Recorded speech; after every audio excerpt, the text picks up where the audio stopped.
Current পার্সপেক্টিভে বাংলাদেশের বাইকারদের সব থেকে বড় একটা কনসার্ন হচ্ছে মাইলেজ। আর বাংলাদেশে স্কুটার পপুলার হবার পেছনে সব থেকে বড় বাধা হচ্ছে মাইলেজ। কারণ বাংলাদেশের যত স্কুটার বর্তমানে রাস্তায় চলে এগুলোর এভারেজ মাইলেজ হচ্ছে 30 থেকে 35, বা কিছু কিছু স্কুটার আছে 35 থেকে 38 বা 40 পর্যন্ত মাইলেজ দেয়।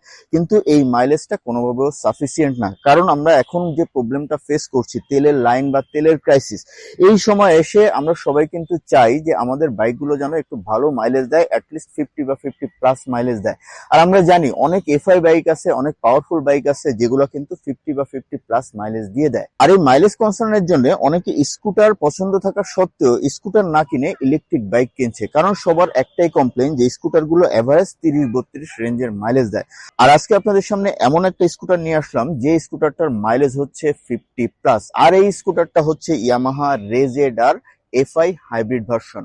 When I feel pain, I ride. When feel alone, I ride. When I feel nothing, I ride. When I feel Yamaha RayZR FI hybrid বাইকটিতে ইউজ করা হয়েছে 125 সিসির সিঙ্গেল সিলিন্ডার 2 ভালভের একটি এয়ার কুলড ইঞ্জিন। এই স্কুটারটির fuel supply system হচ্ছে FI বা fuel injected, আর বাইকটি hybrid ফাংশনের। তবে এই হাইব্রিডটা একটু ডিফারেন্ট বা মাইল্ড হাইব্রিড টাইপ বলতে পারেন, কারণ শুধুমাত্র ব্যাটারিতে এই বাইকটা চলতে পারবে না। এটার হাইব্রিড ফাংশনের মূল কাজটা হচ্ছে এটার ব্যাটারি এটার টর্কটাকে একটু বুস্ট করবে। এই স্কুটারটি প্রডিউস করতে পারে 8.08 বিএসপি পাওয়ার এবং 10.3 নিউটন মিটার অফ টর্ক। বাইকটির ফ্রন্টে ইউজ করা হয়েছে 90/90 সেকশনের টিউবলেস টায়ার। বাইকটির রিম সাইজ হচ্ছে 12 ইঞ্চি এবং রিয়ার ইউজ করা হয়েছে 110/90 সেকশনের টিউবলেস টায়ার এবং রিয়ারের রিম সাইজ হচ্ছে 10 ইঞ্চি। ব্রেকিং প্রোফাইলে বাইকটির ফ্রন্ট ইউজ করা হয়েছে 190 মিলিমিটারের একটি ডিস্ক এবং রিয়ার ইউজ করা হয়েছে ড্রাম ব্রেকিং। তবে এবিএস না থাকলেও বাইকটিতে রয়েছে সিবিএস কম্বিনেশন ব্রেকিং। সাসপেনশন প্রোফাইলে বাইকটির ফ্রন্ট এবং রিয়ারে ইউজ করা হয়েছে টেলিস্কোপিক সাসপেনশন বা ইউনিট সুইং সাসপেনশন। বাইকটির ফুয়েল ট্যাঙ্ক ক্যাপাসিটি হচ্ছে 5.2 লিটার। বাইকটির গ্রাউন্ড ক্লিয়ারেন্স 145 মিলিমিটার এবং বাইকটির সিট হাইট হচ্ছে 785 মিলিমিটার। লাইট সেটআপের কথা বলে বাইকটির ফ্রন্ট ইউজ করা হয়েছে এলইডি হেডল্যাম্প, এর সঙ্গে একটা সেপারেট ডিআরএল ইউজ করা হয়েছে যেটা সেপারেটলি অন অফ করা যাবে, তবে ইন্ডিকেটর এবং টেইল ল্যাম্প হ্যালোজেন। এছাড়া ব্রেক লিভার গুলোর জন্য ইউজ করা হয়েছে নাকল গার্ড, যেটা শুধুমাত্র প্রোটেকশনে দিবে না, যেটা সৌন্দর্য বাড়িয়ে তুলবে। 99 কেজি ওজনের এই স্কুটারটিতে ইউজ করা হয়েছে 21 লিটারের একটি আন্ডার সিট স্পেস। এছাড়া আসন ব্যবস্থা হিসেবে রাইডার এবং পিলিয়ন সিট যথেষ্ট স্পেশাস এবং কমফোর্টেবল হবে। এছাড়াও পাবেন side stand cut off feature. Side stand cut off feature আছে, মানে আমি সাইড স্ট্যান্ড নামায় দিলে স্টার্ট বন্ধ হবে, রাইট? দেখি সাইড স্ট্যান্ড নামায় দিই। ও, সাইড স্ট্যান্ড নামায় দিলে স্টার্ট বন্ধ হয়ে গেছে। এছাড়াও বাইকটিতে ইউজ করা হয়েছে স্মার্ট স্টার্ট অফ ফিচার বা হিরো যেটাকে বলে i3s টেকনোলজি। এখন এই জিনিসটা একটু চেক করে দেখাই, i3s বা smart start of feature possibly Yamaha বলে, এটা কেমন কাজ করে। ওকে, অন করে দিলাম। এই যে এ সাইন উঠে আছে অন। একটু রাইট করে সামনে গিয়ে দাঁড়াবো, দাঁড়িয়ে কাউন্ট দিব। কাউন্ট দিয়ে দেখি যে এটা কতটুকু কাজ করে বা কতটুকু ফাংশনাল। ওকে, দেখি 1 2, ওয়াও 2 সেকেন্ডেই, মানে 2, আমার মনে হয় আরও আগেই হচ্ছে আমি বন্ধ করছি। এই যে এটার জন্য এটা বন্ধ হয়ে গেল। এটা হচ্ছে মাইলেজ ইফিশিয়েন্ট একটা ফিচার, অনেক বড় বা বিগ ফ্যাক্ট সেটা না, বাট ইটস কুল। একটা বাইকে যত ফিচার থাকবে তত ভালো। আর স্কুটারটির ইনস্ট্রুমেন্ট ক্লাস্টার বা মিটার হিসেবে ইউজ করা হয়েছে সেই পুরনো সাদামাটা একটা মিটার, যেটা খুবই ছোট। তবে কতটুকু কি ইনফরমেশন আছে বা কি আছে চলুন একটু ডিটেইলস দেখে নিই। এটার একটু ইনস্ট্রুমেন্ট ক্লাস্টার বা সুইচগুলো ইন শর্ট এক্সপ্লেইন করি। বাঁ পাশে আছে হচ্ছে এখানে আপার ডিপার, এটা হচ্ছে ইন্ডিকেটর, আর এটা হচ্ছে হর্ন। আর ডান পাশে আছে এটা হচ্ছে সেই i3s বা smart start of on feature, যেটা ইয়ামাহা কি বলে আমি জানি না। এটা যদি অন থাকে তাহলে 1 থেকে 5 সেকেন্ডের ভেতরে আপনি যদি জ্যামে থাকেন, যদি আইডল অবস্থায় থাকেন, অটোমেটিক্যালি স্টার্ট বন্ধ হয়ে যাবে। আর এর নিচে এটা আছে হচ্ছে ডিআরএল অন অফ সুইচ, সামনে যে ডিআরএলটা আছে ওইটা অন অফ করা যাবে, আর এটা হচ্ছে ইগনিশন সুইচ। আর এইখানে এবার হচ্ছে মিটারটা এক্সপ্লেইন করি। মিটারে কি কি আছে দেখাই। মিটারে আপনারা প্রথমে পাবেন হচ্ছে ওডো, দেখেন 3187 কিলোমিটার চলছে।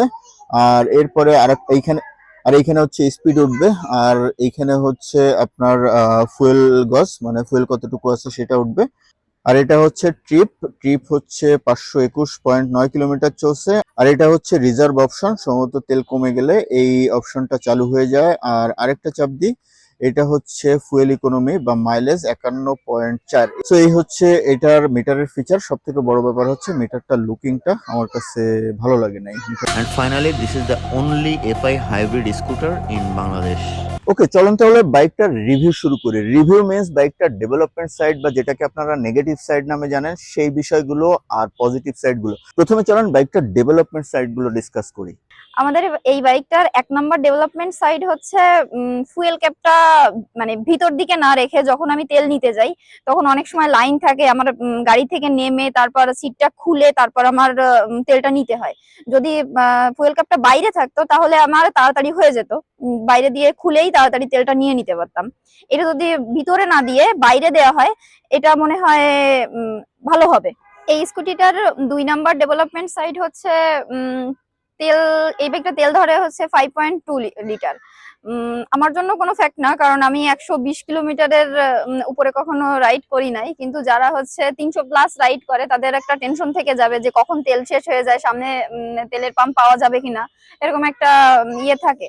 কিন্তু যদি 6 লিটার বা 7 লিটার তেল ধরতো তাহলে মনে হয় আরো বেটার হতো।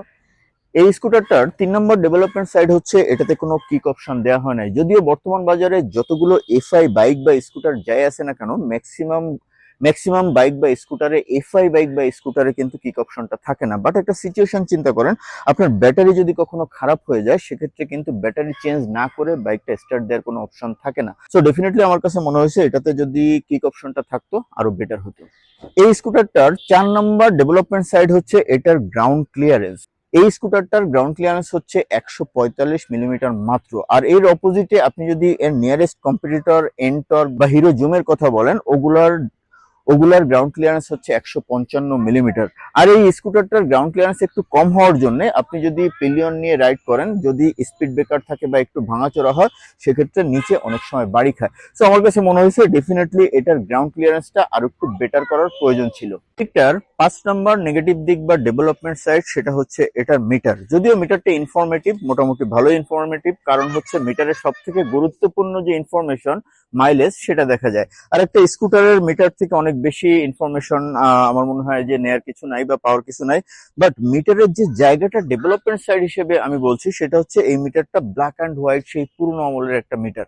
এটা যদি টিএফটি বা একটু কালারফুল মিটার হইতো, আমার মনে হয় রাইডের সময় ড্যাশবোর্ড যখন দেখবো আমরা তখন মিটারটা যত ভালো হবে আমাদের জন্য আরো একটা বেটার ফিল হয়। সো ডেফিনেটলি আমার কাছে মনে হয়েছে এটা মিটারটার ডেভেলপমেন্টের সুযোগ আছে। ওকে, অনেকগুলা ডেভেলপমেন্ট সাইড বা নেগেটিভ সাইড বলে ফেলছি, টেনশনের কিছু নাই। এই বাইকটার অনেক ভালো দিক আছে, চলেন এবার ভালো দিকগুলো বলি। এই বাইকটার 1 নম্বর ভালো দিক হচ্ছে এই বাইকটার riding comfort and pillion comfort. এই বাইকটার রাইডিং কমফোর্ট যদি বলি, রাইডিং কমফোর্টটা অনেক ভালো, কারণ আমি যখন বাইক রাইড করি তখন আমার কখনো হাতে ঘাড়ে ব্যথা হয়নি। আমি 120 কিলো বা 130 কিলো রাইড করে থাকি। আমার বাড়ি রামপাল, ওইখানে আপ ডাউন করা হয় আমার ছেলেদের নিয়ে, 2টা ছেলে নিয়ে রাইড করি আমি। আর যদি সিটির ভিতর চালাই রেগুলার আমার 30 থেকে 40 কিলো চালানো লাগে স্কুল ব্যাস ছেলেদের।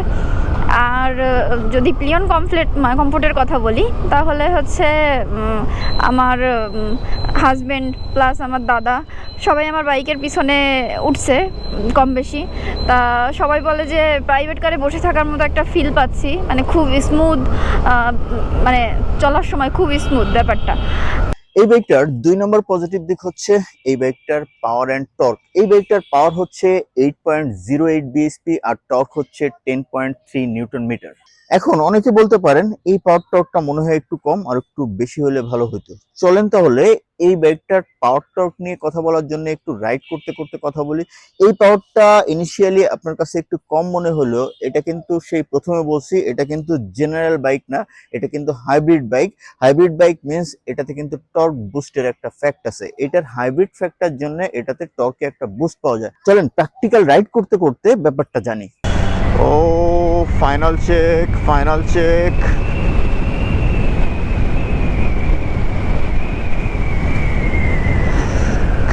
গুড। পাওয়ার টর্ক চমৎকার চমৎকার। হোয়াটএভার, অনেকে বলতে পারেন যে এটার পাওয়ার টর্ক আপনি যদি এন টর্কের সাথে তুলনা করেন সেক্ষেত্রে একটু কম মনে হবে কাগজে কলমে, বাট ফ্যাক্টটা হচ্ছে এখানে এই হাইব্রিডের কাজটা হচ্ছে এখানে। এটার হাইব্রিডের মূল কাজটা হচ্ছে ও টর্ক বুস্ট করে। আপনি যখনই এক্সিলারেট করবেন তখন আপনাকে টর্ক বুস্ট করবে, মানে আপনার সাপোজ 0 to 60 জেনারেল সিচুয়েশনে উঠতে যে টাইমিং লাগবে তার থেকে কম টাইম লাগবে। আর এইটাই হচ্ছে বেসিক্যালি হাইব্রিড ফাংশনের কাজ। অনেকেই মনে করে যে হাইব্রিড মানে তাহলে তো এটা ব্যাটারিতে চলবে আবার তেলেও চলবে গাড়ির মতো, ওরকম না। গাড়ি যে কমপ্লিট হাইব্রিড এটা কিন্তু ফুল হাইব্রিড না, এগুলোকে বলে মাইল্ড হাইব্রিড। এটা জাস্ট ইঞ্জিনকে একটু সাপোর্ট দেয়, জাস্ট একটু ঠেলা দিয়ে বুস্ট করে বা একটু পুশ করে আরেকটু সাপোর্ট দেয় যে আরেকটু এক্সিলারেশনটা ফাস্ট হয়, এই হচ্ছে ফ্যাক্ট। হোয়াটএভার, পাওয়ার টর্ক নিয়ে যদি একটা ফাইনাল ভার্ডিক্টে আসতে যায়, ডেফিনেটলি আমি বলবো যে এটাতে যে পাওয়ার টর্ক আছে you will be definitely satisfied. আমার কাছে মনে হয়েছে যে হ্যাঁ, দিস ইজ পাঞ্চি। এই বাইকটার 3 নম্বর পজিটিভ দিক হচ্ছে এই বাইকটার ইঞ্জিন রিফাইনমেন্ট। প্রত্যেকটা স্কুটার স্টার্টিংয়ের সময় হালকা একটু ভাইব্রেশন ফিল হয়, বাট পরে কিন্তু ওই ভাইব্রেশনটা ফিল হয় না। আর এই রেজেডার হাইব্রিড ভার্সনটা আমার কাছে মনে হয়েছে প্রিভিয়াস যে নন হাইব্রিড ছিল এটা থেকে আরও বেশি স্মুথ, মানে আরও বেশি স্মুথ ফিল হচ্ছে। যেহেতু হাইব্রিড আমার কাছে মনে হচ্ছে ইয়েস ডেফিনেটলি স্মুথ। এই স্কুটার বললাম, এর আগে কিন্তু সম্ভবত বাইক বলছি, আসলে বাইক রিভিউ করতে করতে অভ্যাস হয়ে গেছে, তো যে কারণে স্কুটার হওয়ার সত্ত্বেও বাইক বলছি। সো আশা করি ব্যাপারটাকে ক্ষমা সুন্দর দৃষ্টিতেই দেখবেন। এটার 4 নম্বর পজিটিভ দিক হচ্ছে এই বাইকটার মাইলেজ। আর আমার কাছে মনে হয়েছে এই বাইকটার সব থেকে বড় পজিটিভ দিক হচ্ছে সেটা হচ্ছে মাইলেজ। 1 লিটার তেলে আমার 51 কিলোমিটার যায়। আর অনেকের শুনছি, মানে সেম বাইক যাদের আছে তাদের সাথে কথা বলছি আমি, তাদের আপনার 50 থেকে 60-এর ভিতর, কারো 55, কারো 59 এরকমটা শুনছি আমি, কিন্তু আমার 51 কিলোমিটার করে যাচ্ছে। Yamaha RayZR FI hybrid version, এই বাইকটার 5 নম্বর পজিটিভ দিক হচ্ছে এই বাইকটার breaking. Okay, let's talk about breaking এর ক্ষেত্রে একটা বড় ফ্যাক্ট কি, প্রোফাইল তো বলছি, যেহেতু সামনেরটা ডিস্ক ব্রেকিং, পেছনেরটা হচ্ছে ড্রাম ব্রেকিং, যদিও ডিস্ক ভার্সন আছে ইন্ডিয়াতে, বাট ওভারঅলি ব্রেকিং যা পাইছি আমার কাছে এক্সেলেন্ট মনে হয়েছে। সব থেকে বড় ব্যাপার হচ্ছে এটা টায়ার যেহেতু ডুয়েল পারপোজ টায়ার, যে কারণে ব্রেকিংয়ে আগের থেকে আরও বেশি কনফিডেন্স পাওয়া যায়, প্লাস ব্রেকিংয়ের বাইটটাও অনেক ভালো, স্কিড করার টেন্ডেন্সিও অনেক কম। দেখেন আমি একটু ব্রেক করে দেখাচ্ছি আপনাদেরকে কি ব্যাপারে, সমস্যা কি। ওই মোবাইল চাপতেছে, আমি মনেই হচ্ছিল ও মোবাইল চাপতেছে। দেখেন আমি 40-এ একটু ব্রেক ধরবো, 40। স্কুটার মানুষ এই রেঞ্জেই চালায়। কত চমৎকারভাবে আমি দাঁড়িয়ে গেলাম। এবিএসটা থাকলে এই বাইকটাতে আসলে কমতি বলে কিছুই থাকতো না। 40-এ আমি একটু ব্রেক ধরবো, দেখেন 40। এক্সেলেন্ট গ্রিপ, চমৎকার। ওকে, ব্রেকিং আসলেই এক্সেলেন্ট। সো ব্রেকিং নিয়ে যদি ভার্ডিক্টে যাই, ব্রেকিং ডেফিনেটলি, আমি অনেকগুলো স্কুটার চালিয়েছি বাট এরকম কনফিডেন্স আমি খুব কম বাইকে ফিল করছি। এর বড় কারণ হচ্ছে এই বাইকটার টায়ার প্রোফাইল। আর সামনে যেহেতু রিম সাইজ 12 ইঞ্চি আর পেছনে হচ্ছে 10 ইঞ্চি, সামনের রিম সাইজ বড় হওয়ার জন্য আরও একটু বেশি কনফিডেন্স পাওয়া যায়, বা প্র্যাকটিক্যালি ব্রেকের বাইটটাও ভালো হয়, গ্রিপটাও ভালো হয়, স্কিড করার টেন্ডেন্সিটাও অনেক কমে যায়। এই স্কুটারটার 6 নম্বর পজিটিভ দিক হচ্ছে এই স্কুটারটার ওয়েট ডিস্ট্রিবিউশন। আমি সিটির ভেতরেই চালাচ্ছি, যদিও ম্যাসিভ এক্সপিরিয়েন্স নিয়ে কথা বলার সুযোগটা হচ্ছে না বা আপনাদের দেখানোর সুযোগটা হচ্ছে না, বাট যতটুকু সম্ভব দেখাচ্ছি। সিটিতে ছোট ছোট জ্যাম কেটে সাই করে আপনি বেরোয় যেতে পারবেন। এটার ওয়েট ব্যালেন্সটা এত ভালো। দেখি হাত ছেড়ে দিয়ে কতটুকু আমি চালাইতে পারি। দেখেন, একটা বাইক না, এটা কিন্তু একটা স্কুটার, বাট আমি হাত ছেড়ে দিয়ে চালাচ্ছি। দেখেন আমি শুয়ে পড়ছি লিটারালি, বাট দেখেন কতটা চমৎকার ব্যালেন্স। ওফ, এক্সেলেন্ট, সুপার লেভেলের weight distribution. So weight distribution নিয়ে যদি একটা ভার্ডিক্টে আসতে যায়, definitely excellent level of weight distribution পাবেন রেজেডার হাইব্রিড এই ভার্সনটা থেকে। এই বাইকটার লাস্ট যে পজিটিভ দিক আমি পেয়েছি সেটা হচ্ছে এই বাইকটা বা স্কুটার, বারবার আসলে ভুল হয়ে যাচ্ছে, অভ্যাস তো, যে কারণে বাইক বলা হয়ে যাচ্ছে, but it's not bike, it's scooter. Whatever, এই স্কুটারটার সবশেষ যে পজিটিভ দিক আমি বলবো সেটা হচ্ছে এই স্কুটারটার সাসপেনশন। ওকে, ভাঙাচোরা রাস্তা, খুলনা সার্কিট হাউস মাঠ, যথেষ্ট ভাঙাচোরা, যথেষ্ট। আলহামদুলিল্লাহ, কোনো প্যারাই হচ্ছে না। ফ্রন্ট রিয়ার দুটো সাসপেনশন থেকে ভালো ফিডব্যাকই পাচ্ছি। So far so good, excellent. মানে এই স্কুটারগুলো জেনারেলি চাকা ছোট হয় বা হুইল সাইজ বা রিম সাইজ ছোট হয়, যে কারণে একটু বেশি শেক হয়। ওই তুলনায় আমার কাছে ভালোই কমফোর্টেবল মনে হচ্ছে আলহামদুলিল্লাহ। আমি মেজর কোনো শেক পাচ্ছি না।